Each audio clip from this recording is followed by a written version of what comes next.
I say literally, it's daily triage. We try to have order and schedule, but it gets blown up because there's an emergency every 10 minutes. And so we're kind of in survival mode right now.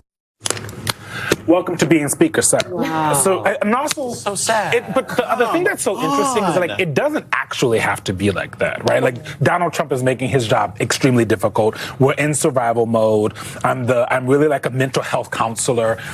When he's saying all of this in kind of like in his like jokey, you know, Southern way, but it does deep down say that he really is struggling to deal with the chaos of his conference. Well, I'm a girl from the South, born and raised in West Virginia, so I'm just going to say bless his heart.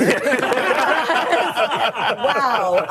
If I heard more whining than that, you know, what did the speakers do back in the day when there weren't cell phones? They went, they met, they shook hands and said, listen, we're going to do the right thing and talk about passing some things for the American people instead of having to play defense all the time. They're playing defense all the time simply because of the way in which they interact with the White House. I was a bit confident in the beginning that this could be something, that maybe he's going to turn a leaf in Trump 2.0 and decide to say... Now, why do you feel like that, Rita? Because they had a real opening. They had a real opening with the Democrats having failed the American people on the economy. That's the one thing. And the voters that voted for him, the different type of voters that came out. There were people that went back and said, you know what, that's the devil I know, so we'll take it.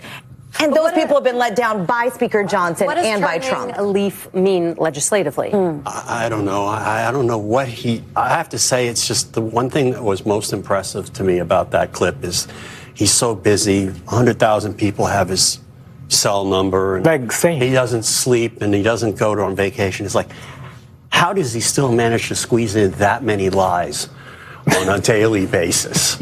It's really, really quite impressive. And then the other thing that struck me about the quote was that he feels like he's a mental health counselor. And you think about that, that says a lot that he puts it that way, because the cognitive dissonance that it takes to be a Republican in that building, dealing with Donald Trump, and at the same time dealing with reality as your constituents are beginning to more and more see it, that's got to be stressful on the mind. Yeah. All I know is if Speaker Nancy Pelosi had let even one of those clips, those words, come out of her mouth, Republicans would have been all over her. The press would have been all over her. Nancy Pelosi saying, I'm a mental health counselor for my Democrats. It's like, oh, crazy Nancy. Can you They would have hung the banner from the RNC, Crazy Nancy. Yeah, but you know why you would never hear those words coming out of Nancy Pelosi's mouth? Because she was a boss, a total boss, B-A-W-S. I feel like Speaker Johnson's wife took a page out of Pelosi's playbook with that style choice next to him. That was a beautiful suit. She's a conventionally attractive woman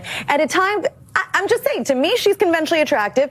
At a time where Trump had problems with women, Speaker Johnson could have said, we are elevating women during this Epstein Files nonsense. Who was it? Boebert, Mace, Marjorie Taylor Greene, who stepped out. Yeah. He could have also, Marjorie Taylor Greene, for whatever it's worth, she tried to put out some substantive pieces of legislation on housing, other matters. She really tried to put out some stuff earlier this year where she started to catch my attention. My eyebrows were raised. Why didn't he go that route and say, you know what? We've got some incredible women in the GOP conference. Here's some substantive pieces of legislation. And that would have been a nice contrast to the White House. And it actually would have maybe caught the eye of maybe Gen X women and elder millennials like me. But he'd have to want to contrast with the White House. Right. That's exactly right. Because he actually has that opportunity. Jamie Raskin last week, as we reported, introduced a mostly symbolic bill, but a resolution to oppose the potential pardon of Ghislaine Maxwell that the House could very well vote on, pass, that wouldn't actually do anything to curb Donald Trump's issues. But I think Eugene just nailed it. At the end of the day,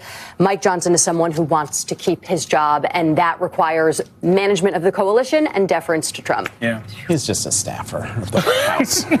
Well, you heard it here first. Not wrong. Rina Shah and George Conway, thanks so much for joining us this morning.